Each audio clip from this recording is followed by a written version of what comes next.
guys, welcome back to my channel. It's me, Dest, back with another video for you. Today is not a haul. Today is going to be like a little diary entry, should we say, or a vlog, mini vlog. Nothing major. So if you're new to my channel, thank you so much for stopping by. I hope you enjoy your stay. A like and a subscribe goes an awful long way. There's the heart. And if you are one of my regulars, much love to you because you're going to need it with me, especially today. Okay? So today is the day before my surgery. It is the 4th of December today. Tomorrow is my surgery day. I am not nervous. I am at the end of my tether. So I'm going to insert a picture of what I have, either here or here, wherever it goes while editing. So you guys will be able to see what I'm dealing with. I don't know the medical term for it, and I just don't have the energy to look it up. But it is something that is actually very common. And it's something that can reoccur even after surgery 3 or 4 times over, apparently. So I am on my 2nd surgery for this one thing, and I've just had enough. I honestly have had enough. It is so painful. It is not as painful as gallstones, but it is very, very embarrassing, very off-putting. It ruins your social life. I couldn't have a relationship even if I wanted to, because when this occurs, this is the most disgusting, smelling, foul, painful thing going, and I am done. I cannot wait for my surgery. I was really scared about having it done, but now I just can't wait. So I'm going to give you a bit of a backstory of this whole thing and how it started. So it was 2009, I believe, when it first came up, if I remember rightly. And I had been suffering with this for a little while. I went and got antibiotics and it had gone down. At first I thought it was a boil because I used to suffer really, really bad with boils. Even though I'm quite a clean, hygienic person, I still suffered with boils. I've had tests. It's not diabetes. And people are like, oh, well, you get that if you're diabetic. Yes, you do, but I'm not diabetic. I've had checks. I have a check for diabetes every single year without fail, because I'm on other medication for other health issues, which I won't go into because it's not relevant right now to my channel. But because I'm going in for an operation, I thought I would just explain to you what the operation's for, because I have been asked, and I feel it's kind of just easier to do a video on it, and give you a bit of the back history. So 2009, this first came up. I thought it was a boil. I go to the doctors. They're like, how long have you said you had it? And I said to him, well, it's been up and down for a couple of weeks. And he was like, oh, I don't think that's a boil. I think that's something else. And he basically said it's like a cyst type thing, but one that leaks. And I was like, never heard of that before. Not in a million years. Didn't have a clue. So I went down after a course of antibiotics, and I thought, oh, I've got away with it. Because he was like, if the antibiotics don't work, you're going to have to go for surgery. I was like, okay. I was really nervous. Didn't want to go. My dad reassured me. He was like, you'll be fine. After the antibiotics, it should go down. If not, we'll go through the surgery. It's fine. I'll be there for you. Sorry. I always get a bit emotional when talking about my dad, especially when I'm not well. Because my dad was like literally always there for me when I wasn't well. Like, my mum was the type of person that gets upset when I'm not well, and my dad sort of was able to reassure me more. And I'm not saying like my mum wasn't reassuring or anything, because she tried really hard, but she'd get upset. A bit like me, like when my kiddos are poorly and I don't know what's going on, I get like panicky and I get upset and stuff. But I still have to be the rock because I'm the only parent that they've got. Anyways, so my dad reassured me. He was like, "Oh, you'll be fine. You'll be fine." So I took the antibiotics. It went down. Didn't have to have a surgery. I thought, brilliant, fantastic. And then it came back up after my firstborn, and it come up with a bit of a vengeance, and it was like really painful. And it was, I think, I want to say 6-7 weeks or something after he was born. It came up, and I had to go and have a surgery for it because they were like, this has come up again. So I went for the surgery. I had that done, and I was assured that it wouldn't come back. Anyways, it's come back a few times since, and then it's gone down by itself after a course of antibiotics. And then sometimes it stays for months on end and then goes down for like a couple of months or a couple of years. So it started coming up really, really bad again. I think it was the year before, maybe 2023. So it was coming up a lot, and then I'd go to the doctors, I'd get a course of antibiotics, and you basically have to beg for this surgery now. They class it as a cosmetic thing, even though you've not caused it, and it's not to enhance your shape or anything like that, but they class it as a cosmetic surgery. Like getting a mole removed or something like that. They class it as a cosmetic surgery. But I tried to explain to the doctor, I was like, look, if you had to put up with this, I'm telling you, you would be begging as well. And they said, look, we're going to have to take it to panel, and I'll say what I can for you to try and get them to consider you having it done on the NHS. And I was like, well, it should be done. Like, I haven't caused this. I haven't, it's not something that I need removed for vanity reasons. It's because it's ruining my life. It's painful. It makes me feel ill, and I shouldn't have to deal with it. Little did I know that it can cause sepsis. I didn't know that. I had no clue that it could cause sepsis. So here I am thinking, oh, it's a cosmetic thing and that's why they won't do it. But I didn't know that until it was the week before I went to see Machine Head, and I think it was on the Thursday. Or it was the Wednesday or the Thursday, I can't remember when. But I'd gone to the hospital because it was really bad. Like, to the point where I was in absolute agony with it. I couldn't sit properly, couldn't stand properly. It had turned purple, and I needed a course of antibiotics, and I knew that's what I needed. And the doctors didn't have any space to get me in, so I rang 111, and they suggested that I go to A&E, and they'd made an appointment for me, which I was really thankful for, because it's a long wait in A&E otherwise. So they made me this appointment, and I went and saw, it was like a nurse practitioner, and he asked me, like, he was like, do you need a chaperone? I'm like, no. Like, I was like, listen, all my dignity's lost anyways at this point, so I don't mind you seeing my butt. And we had a little bit of a laugh and a joke about it. Even though I was in agony, he gave me some pain relief as well.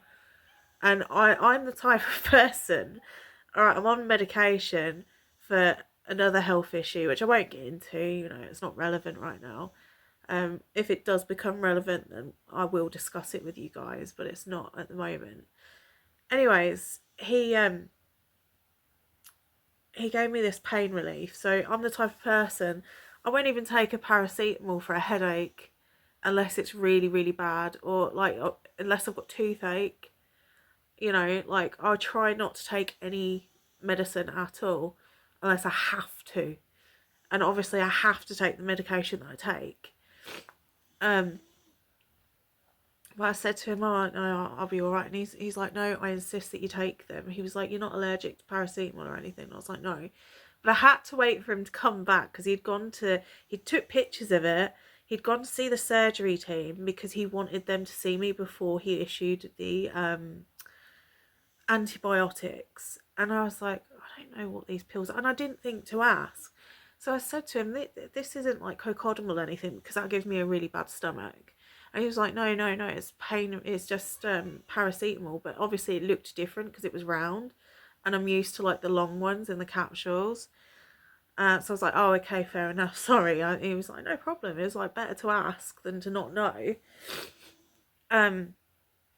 So I ended up taking them because he insisted. He was like, look, you must be in a lot of pain. I said, I am, but... And he was like, please take them. So I took them. And he goes, I'm going to take you to see the surgery team. He was like, this needs to be looked at just to be on the safe side. And we need to take some blood tests. And I was like, oh, okay, fair enough. So he took my blood and left a cannula in. He was like, I'll leave it in just in case. And I was like, in case what? And he was like, well, they might suggest doing the surgery today. And I was like, are you serious? I was like, I can't. Like, I'm supposed to be going to Glasgow on, I think it was the Monday I was supposed to be going on. And he was like, and I was like, I can't cancel. Like, everything's paid for. You know, there's no way any of us will get our money back. I don't want to let my friend down. This had been planned for weeks. So anyways, he was like, well, just see them just to be on the safe side. And, you know, like, we'll wait on these blood tests. I get sent down to the surgery team. And they're basically, he goes to me, like, there was two of them. And he says, have you had this operation before? And I'm like, yeah. And he was like, do you remember what date? So I told him the date that I thought it was. And he was like, that's weird. He goes, let me just check a couple of years after and a couple of years before just to make sure. Like, he was like, did you have it here? And I said, yeah. I said, I had my gallstones removed in, where was it? It wasn't here. I can't remember the name of it, but it'll come to me later on. Lincoln. There we go. Had that done in Lincoln. The hospital was brilliant there, by the way, I must say. It was like one of the, it was like one that you're supposed to pay for, but we got it free because there was no room to do the operation at the hospital that was supposed to be having it done. So we got taken to Lincoln and had it done there. Absolutely beautiful hospital, lovely food, everything.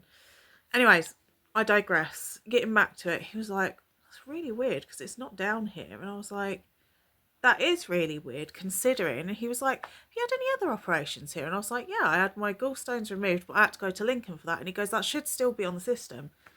Get this, wasn't on the system. And I'm like, well, that's really weird. Why is that not on the system? And he said, I really don't know. I can't tell you. He was like, have you had anything else done? I said, well, I had 2 cesareans. I said, you know, I can't give birth naturally. My body just goes, nope. And he was like, well, the cesareans are here. And he's like, but it's just really weird that nothing else is here. And I said to him, look, I know I had these done. I said, I'm not imagining having them done. And he goes, no, I don't, you know, I wouldn't have said that you were, but I just can't understand how they're not in the system. So I said, yeah, that is a bit weird. Anyways, he goes, let's just have a little look. And he goes, yeah, I don't like the look of that. I want to get you down into the surgery. And I said to him, I've already told the nurse practitioner I can't because I've got a concert to go to. We can't get our money back. And he was like, I get that. He said, you know, it's not. I said, is it life-threatening? He goes, well, if you get sepsis, yeah. I don't know what that was. Excuse me. So I said to him, sepsis? He says, yeah, you can get sepsis with this. And I was like, are you serious? So I've had to put up with this for so long.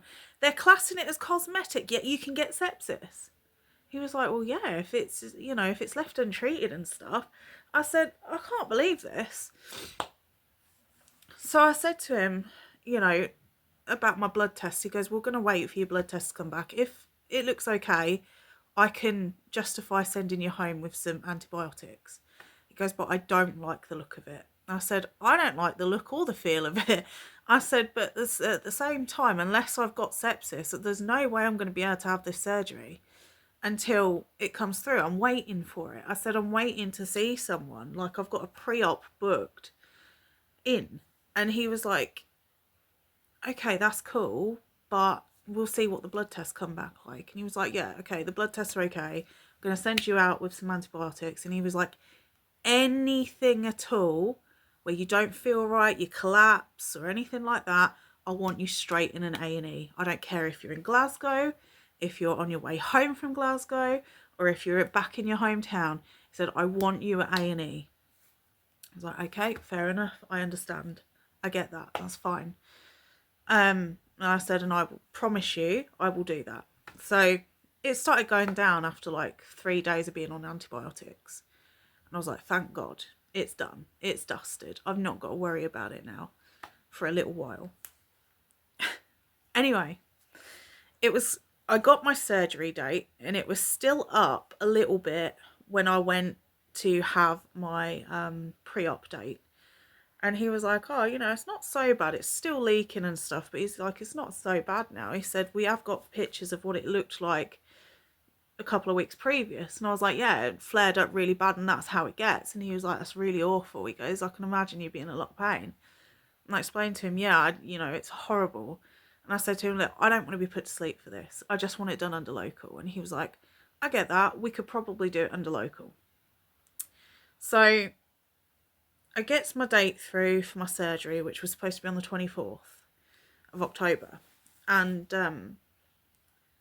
I'm gearing myself up for it. And it comes to the night before and I get a phone call. And, my mum gets the phone call, I should say. And she then rang me. And it was the lady from the reception. She rang up and she was like, I'm ever so sorry, but we've had to cancel your daughter's surgery tomorrow. Something's happened to the surgeon's daughter. I keep getting mixed up. Something's happened to the surgeon's daughter and she's seriously ill in hospital. And he's had to go to France. That's all she said.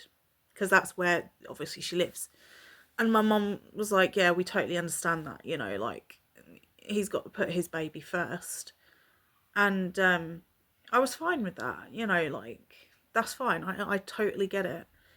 Anyways, they rescheduled my surgery for the 5th. And then I get a phone call the next day. Hiya, we're going to schedule your surgery. Blah, blah, blah. And I was like, but I scheduled yesterday. Like, I'm pretty sure you was the lady that rang me. And she was like, oh, yeah, but you said you couldn't do the 5th. I said, no, I can do the 5th. And she went, oh, right, we'll book you in for the 5th then. And I was like, oh, my God, please don't mess up. But before that, on the other surgery, I got a phone call like 3 days before, 2 or 3 days before, something like that. Or it could have been the week before. I don't know. My mind's all over the place. And they were like, oh, we're just ringing you up to talk to you about your general anaesthetic. And I was like, but I'm not having general. I'm having local. And she was like, oh, but here it says... And I said, no, I'm having local. What's going on? The NHS, honestly, are making so many mistakes just recently. I'm scared. I am a little bit scared to even go, if I'm honest. I mean... I want it doing. I want to get rid of it so bad. But I'm like, what if they make a mistake? What if they do something they're not supposed to do? Do you know what I mean? Like, it's so worrying that something's going to happen because they're so lapsy-daisy just recently. And I know they're under a lot of pressure. And I know people are working long hours, but you can't be making mistakes. Anyways, so I got really upset on the phone to her and I was like, look, I'm telling you, I'm not having a general. And she's like, well, we might have to cancel the operation completely then. This was before the 24th, before I got that call on the 23rd. And I got really upset and I said, look, that I was promised that I wouldn't have to have a general anaesthetic. And she goes, what about a bit of sedation? I said, I don't mind sedation as long as I'm not put to sleep. And she went, no, sedation's not where you put to sleep, it just keeps you calm. And I was like, yeah, that's fine, I haven't got a problem with that. Anyway, obviously I get that call, or my mum gets that call, and she calls me, and I'm like, okay, fair enough, I understand.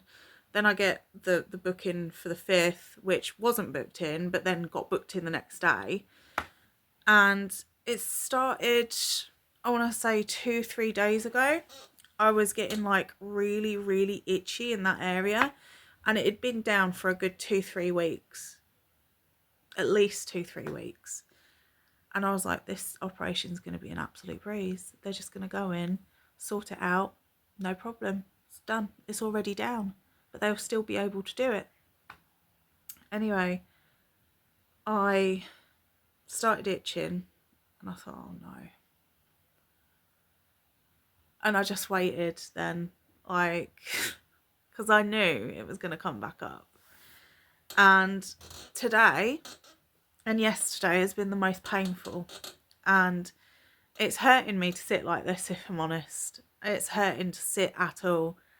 Normally I am in seal position, but I can't, because it's now got to the point where it's affecting the whole of my back, including the sides of my hips. And it is extremely painful, and I will be telling them tomorrow, like, this needs to be gone now for good, because I cannot keep doing this. It's actually got to the point where last night I was in bed. I got into bed about 9 o'clock, and which is very, very unusual for me. You can ask anyone. It's extremely unusual for me to be in bed that early.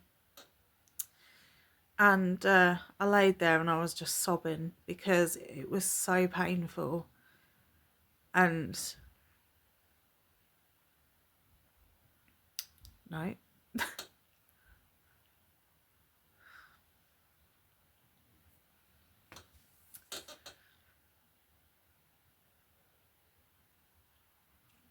I would have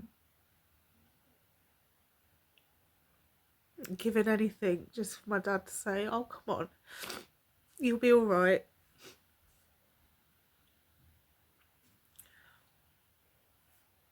But it's, you know, I have to keep telling myself that. Come on, you'll be all right. You know, I know it's painful, but you got this. But with it being in my hips as well, it was just so hard to get to sleep. And when I did eventually get to sleep, I kept waking up, and it was just an absolute nightmare. I did get a little bit of relief around 6 o'clock this morning, because it started to like form a hole. So some of the pus inside could come out, and I've got tissue tucked there, which you probably saw in the video of me showing you what it looks like. I have tissue like all the way down my butt crack, because I don't want it to seep anywhere. I don't want it to be anywhere near my lady parts or anything like that, because it does just drip. It runs down, and it's horrendous, absolutely horrendous. So it's been so painful. Bending down has been a nightmare. I have not been sticking to my plan this week. I've been trying, but I've been failing. It's just, it's so hard to bend down, because it's constantly pulling, and it hurts so bad. I mean, we had a Wendy's for lunch today. I've still got some of my Frosty left. I'm just sat here sipping on that, and I can't wait for tomorrow. I just want it to be here and to get it done, and then to move on with my life. I want to then go and get my nose pierced, go and get a tattoo. You know, I'm so sick of having this constant pain in the backside, literally. Um, but you mark my words, it'd be something else after that. It always is. I don't seem to get a break, and it's so unfortunate because I just want to be happy. I just want to do my thing, be happy. I'm a nice person. And it's always the nice people that get the worst crap, I feel.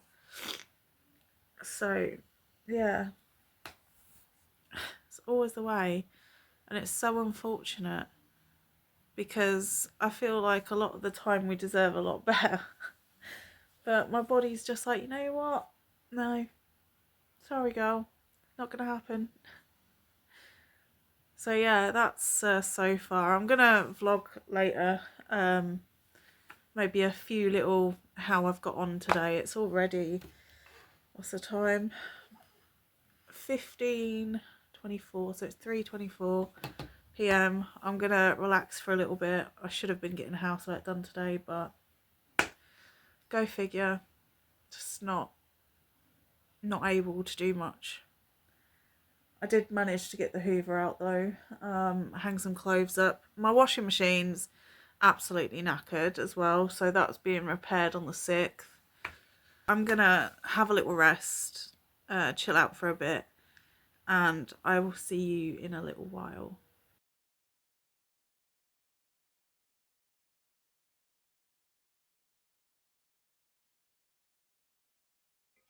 It started bursting.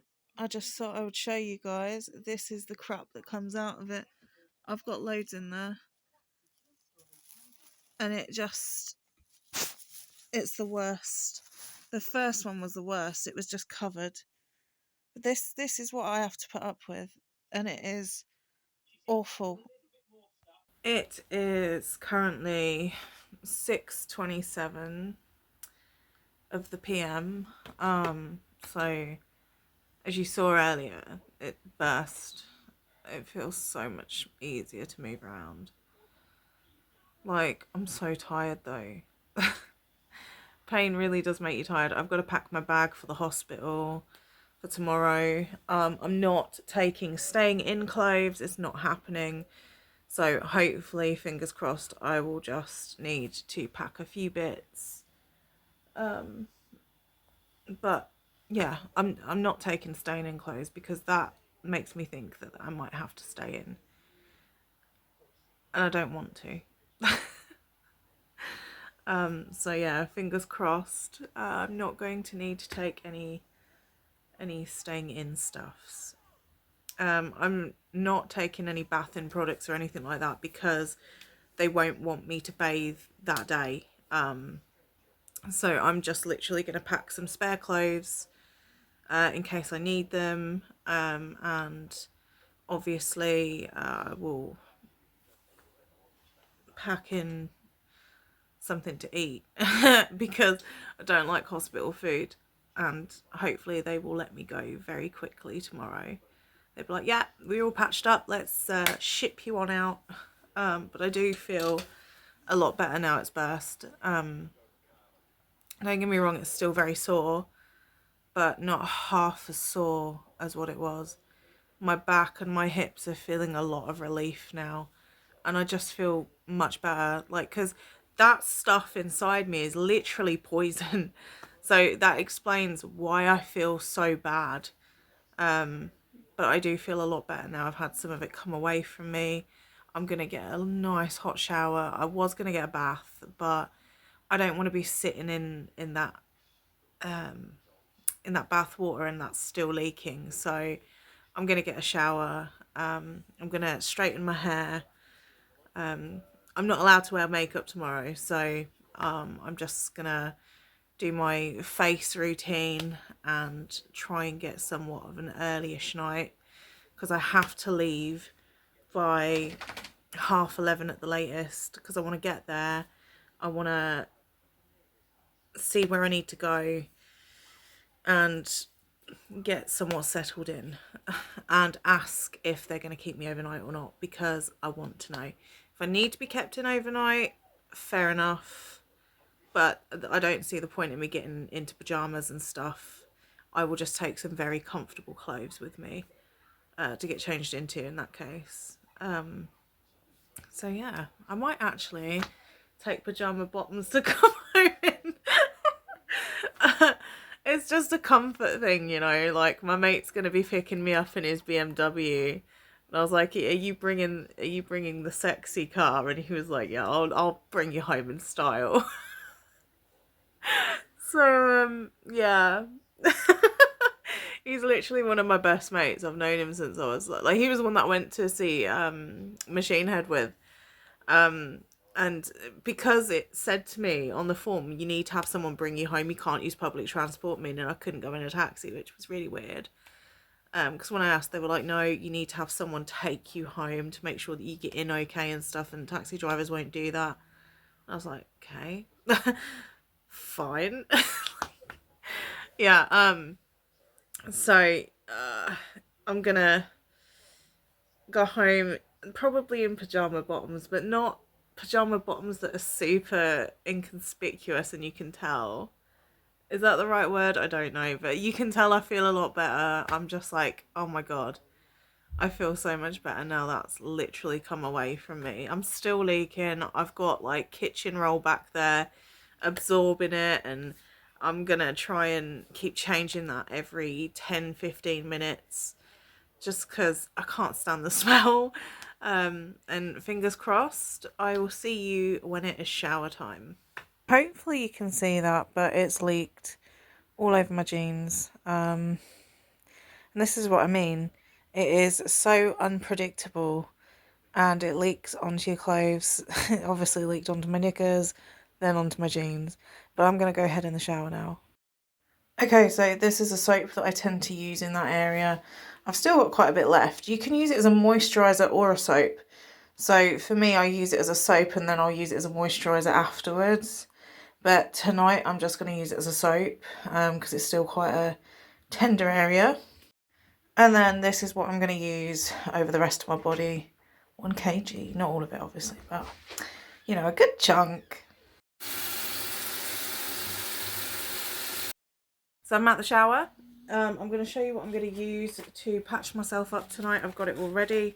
So I am going to use 2 sheets of kitchen roll folded in on itself, and it will go this way up, and it will be under this, which is basically like a second skin. So I got this when I was getting my tattoos done because I thought this would be brilliant, you know, it keeps the ink in. And then I realised with this one, there was no way it was going to fit all over one area. So I just gave up the hope and thought, well, I'll use it for when this flares up, which I had been doing. So I've cut it to size, and that is what I am using today. So basically, you take off the back bit here, you stick that on, and then you remove these bits here. So it's like that, and then it's literally like a second skin under there. I know it doesn't look like it is, but it is, and it's really, really good stuff, and I swear by it, especially with this. Or if you've got a boil or something that you need to cover up because you've got to go out and you're worried that it's going to leak on your clothes, honestly, the way to go. I do have to wipe off the nail varnish that I've got left on my fingers, and then straighten my fringe. I don't know if I'm going to do the whole of my hair because I am really tired, but we'll see. We'll see how I feel while I'm watching YouTube. I'm just watching Ghost Things tonight for comfort, but I am going to hopefully catch up on everybody else's videos over the next couple of days while I'm recovering. And I will be commenting again and spurring you all on. So I'm sorry that I've been a bit lapsy-daisy with that recently, just haven't been well. So I'm going to go do all my stuff. I'm going to pack my bag, and then I'm going to come back on just before I go to sleep and say goodnight to y'all. Hopefully I'll be able to get this video posted up tonight for you. And fingers crossed everything goes well tomorrow. I probably won't vlog tomorrow. You probably won't hear from me tomorrow until later on. I'll post on the community tab and let you guys know how it went. If you don't hear from me, don't think the worst. I'm probably just really tired and, just spending time with my mom. Because I don't know whether I'm actually coming home tomorrow or whether I'm going to my mom's tomorrow. So, yeah, just expect in the next couple of days to see maybe a community tab or something, hopefully on the day, so I'm not worrying anyone. But yeah, fingers crossed, I can get everything done before bed. So I will see you the next time in my bed. Alright, so I'm in bed. I've had enough today and I'm ready to go to sleep. So I will see you all at some point after my surgery. I don't know when, but I will come on and let you guys know how I got on. Much love. I hope wherever you are in the world you're having a fantastic day or evening, and I'll see you in the next one. Bye.